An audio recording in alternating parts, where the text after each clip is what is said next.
Jadi tidaklah berlebihan jika para sufi mengatakan bahwa mempelajari ilmu tarekat itu wajib hukumnya sekalipun sebesar-besarnya ulama.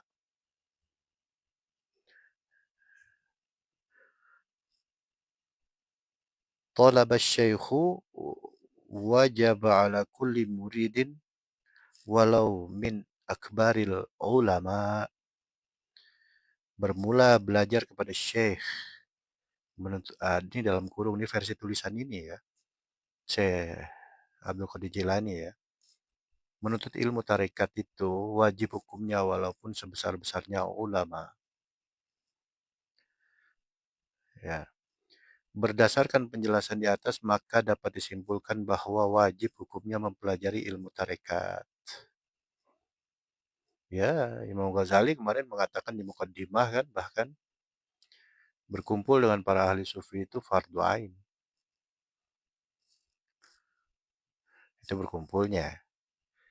Mengambil ilmu yang lebih wajib lagi gitu maksudnya. Iya, ya seperti itu ya. Baik, saya lanjutkan ya. Mudah-mudahan sinyalnya tetap stabil ya. Uh, ya biasalah guys, ada gangguan-gangguan metafisik, metafisik. Ya. Baik, saya lanjutkan. Hmm. Makna wajib di sini yaitu tidak boleh tidak, sebab tanpa bertarekat mustahil kita dapat mengenal Allah dan orang yang tidak kenal Allah sudah barang tentu sesat. Sebab ia tidak mengenal yang disembahnya. Ini Tuan Syekh Abdul Qadir Jilani ini mengatakan demikian ya. Maka seluruh amal ibadahnya sia-sia dan tak akan dapat melepaskan azab Allah sebagaimana hadis Nabi la tasihul ibadata illa bima'rifatillah.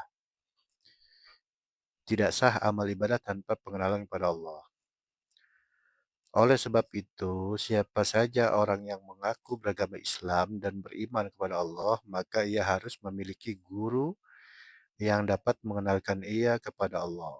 Atau dengan kata lain, ia harus bertarekat atau bertasawuf. Pendapat senada juga dikemukakan oleh Imam Malik.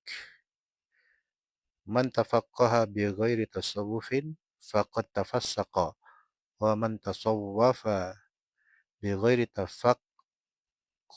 tafaqquhin faqad tazandaqa wa man jama'a bainahuma faqad tahaqqaqa. Artinya barang siapa yang mempelajari fikih saja tanpa mempelajari tasawuf maka dihukumkan fasik. Fasik itu artinya rusak ya. Rusak agamanya gitu maksudnya. Di mata Allah rusaknya, di mata manusia mah kelihatan nggak rusak.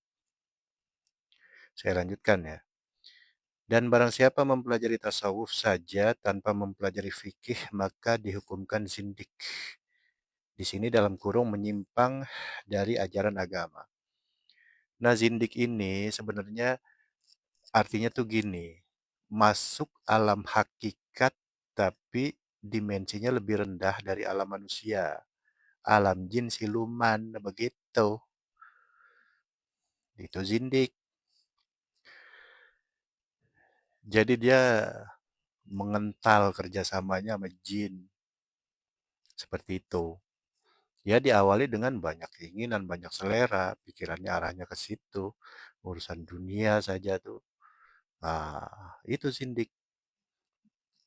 Dia bisa mewujudkan segala sesuatu, tapi lewat kemampuan alam yang lebih rendah dari manusia, yaitu alam jin. Bahkan alam siluman. Nah, kalau yang di atas alam manusia itu malaikat. Nah, itu baru hakikat yang benar. Nah, zindik itu tuh seperti itu sebenarnya. Ya mungkin mohon maaf kita kenal dengan istilah dukun ya. Ya, tapi ya casingnya bisa jadi dia seperti seorang ustadz, ulama, ya pakai sorban dan sebagainya. Tapi dia zindik di mata Allah ya. Ya kita juga harus coba untuk mencari tahu untuk menyelamatkan beragama kita. Ya seperti itu ya. Jadi hijab itu bukan hanya pengetahuan aja tadi wawasan, walaupun wawasan agama seluas-luasnya itu bisa jadi hijab. Nah, alam hakikat atau alam gaib yang turun dimensi itu menggunakan jin, itu tentu lebih hijab lagi. Allah itu ibaratnya di atas, kita di sini. Kita pakai ini, baik pengetahuan, wawasan, ataupun bantuan jin ya kemari, ke bawah gitu. Lain halnya dengan Nabi Sulaiman dan Nabi Muhammad pernah dibantuin jin itu lain. Bagaimana lainnya? Ya, mereka semua murid gitu. Atau mereka semua mengikuti Nabi aslinya.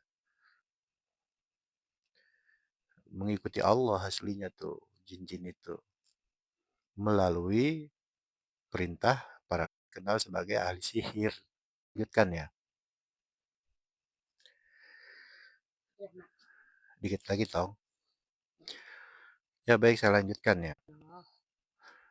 Ya baik saya lanjutkan. Mohon maaf sinyalnya lemah ya. Ya waman jama'a bainahuma faqad tahaqqaqa. Ini artinya dan barang siapa yang mempelajari kedua-duanya niscaya ia menjadi golongan Islam yang sesungguhnya oleh sabda Nabi Muhammad SAW yaitu asyariatu bila haqiqatin atilatun wal haqiqatu bila ya artinya bersyariat tanpa berhakikat sia-sia kosong atau hampa ya sia-sia itu dan berhakikat tanpa bersyariat batal atau tidak sah. Oke, saya lanjut ya. Bahwa sesungguhnya syariat itu wajib hukumnya karena ia adalah perintah Allah ya. Ya, itu udah otomatis ya. Kalau kita berhakikat ya berhakikat eh, ilmu dari yang diwarisi Nabi, para Nabi ya otomatis bersyariat itu udah otomatis ya. Gitu. Syariat di bawah. Kemudian masuk tarekat. Nah ini eh, ilmu yang dibawa oleh para nabi, ilmu yang dibawa oleh para nabi. Kemudian masuk hakikat, hakikatnya para nabi, alam gaibnya para nabi, seperti itu kurang lebihnya.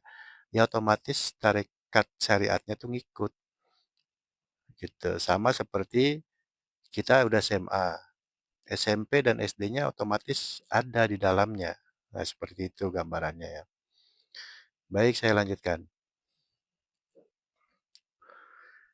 Demikian juga hakikat adalah wajib hukumnya. Ya itu udah otomatis juga. Kalau berguru kepada guru rohani yang waris mutlak, mewarisi ilmu kenabian ya udah otomatis. Dan bahwa sesungguhnya terhadap mengenal Allah Subhanahu wa taala adalah wajib hukumnya dikarenakan perintah Allah. Jadi ya rangkaian itu nggak bisa dipisah-pisah syariat, tarekat, hakikat, marifat atau tasawuf apa segala macamnya. Itu satu kesatuan sama dengan kopi dan rasa kopi dan air panas dan gelas dan gula kalau yang suka pakai gula itu satu kesatuan nggak bisa dipisah. Itu baru disebut minum kopi. Ya seperti itu kiasnya ya. Baik saya lanjutkan ya. Maka tidak ada alasan bagi kita untuk tidak mencari guru pembimbing atau mursyid. Nah ini tulisan-tulisan dari uh, halaman ini Syekh Abdul Qadir Jilani ini ya. Nah, guru mursyid yang mana yang siap menuntun dan membimbing kita untuk mencapai pengenalan kepada Allah Subhanahu wa taala. Ya, Allah yang dimaksud dan ridhonya yang kita cari untuk mencari ridho Allah. Ya, seperti itu. Carilah guru yang benar-benar kamil mukamil, khalis mukhlisin, yang tidak hanya pandai berbicara tentang teori ketuhanan, tetapi juga ahli dalam praktek bertauhid. Oh, kata-kata praktek bertauhid ada di sini. Itu dari awal saya bikin video sudah mengusung kata-kata itu ya, praktek bertauhid. Bukan hanya teori bertauhid ya. Sebab ya mohon maaf, faktanya ya semenjak zaman kebudayaan baca tulis ini populer sekali, hanya tahu teori tauhid tapi sudah merasa bertauhid. Itu belum. Kita apal mempelajari habis-habisan Google Map ke Amerika, tapi habis itu kita tidur apa masih di Indonesia aja. Belum jalan ke Amerika, coy.